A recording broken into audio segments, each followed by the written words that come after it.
When day comes, we ask ourselves, where can we find light in this never-ending shade? The loss we carry, a sea we must wade. We brave the belly of the beast. We've learned that quiet isn't always peace, and the norms and notions of what just isn't always justice. And yet the dawn is ours before we knew it. Somehow we do it. Somehow we've weathered and witnessed a nation that isn't broken, but simply unfinished. We, the successors of a country and a time where a skinny black girl, descended from slaves and raised by a single mother, can dream of becoming president, only to find herself reciting for one. And yes, we are far from polished, far from pristine, but that doesn't mean we're striving to form a union that is perfect. We are striving to forge our union with purpose, to compose a country committed to all cultures, colors, characters, and conditions of man. And so we lift our gazes not to what stands between us, but what stands before us. We close the divide because we know to put our future first, we must first put our differences aside. We lay down our arms so we can reach out our arms to one another. We seek harm to none and harmony for all. Let the globe, if nothing else, say this is true. That even as we grieve, we grew. That even as we hurt, we hoped. That even as we tired, we tried, and will forever be tied together, victorious.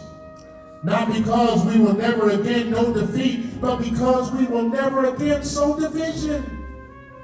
Scripture tells us to envision that everyone shall sit under their own vine and fig tree, and no one shall make them afraid.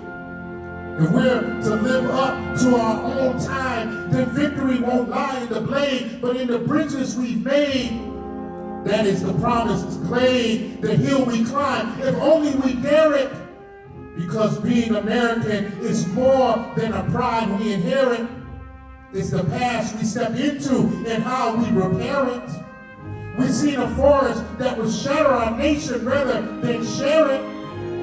Would destroy our country if it meant delaying democracy. And this effort very nearly succeeded. But while democracy can be periodically delayed, it can never be permanently defeated. In this truth, in this faith, we trust. For while we have our eyes on the future, history has its eyes on us. This is the era of just redemption. We feared it at its inception. We did not feel prepared to be the heirs of such a terrifying hour. But within it, we found the power to author a new chapter, to offer hope, laughter to ourselves. So while once we asked, how could we possibly prevail over catastrophe? Now we assert, how could catastrophe prevail over us? We will not march back to what was, but move to what shall be, a country that is bruised but whole, benevolent but bold, fierce and free. We will not be turned around or interrupted by intimidation, because we know our inaction and inertia will be the inheritance of the next generation. Our blunders become their burdens, but one thing is certain.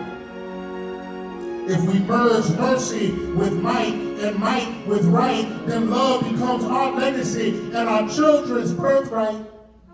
So let us leave behind a country better than the one we were left. With every breath from my bronze pounded chest, we will raise this wounded world into a wondrous one. We will rise from the gold-lined hills of the west. We will rise from the windswept northeast, where our forefathers first realized revolution. We will rise from the lake rim cities of the Midwestern states. We will rise from the sun-baked South. We will rebuild, reconcile, and recover. In every known nook of our nation, in every corner called our country, our people, diverse and beautiful, will emerge battered and beautiful. When day comes, we step out of the shade, aflame and unafraid. The new dawn blooms as we free it, for there is always light.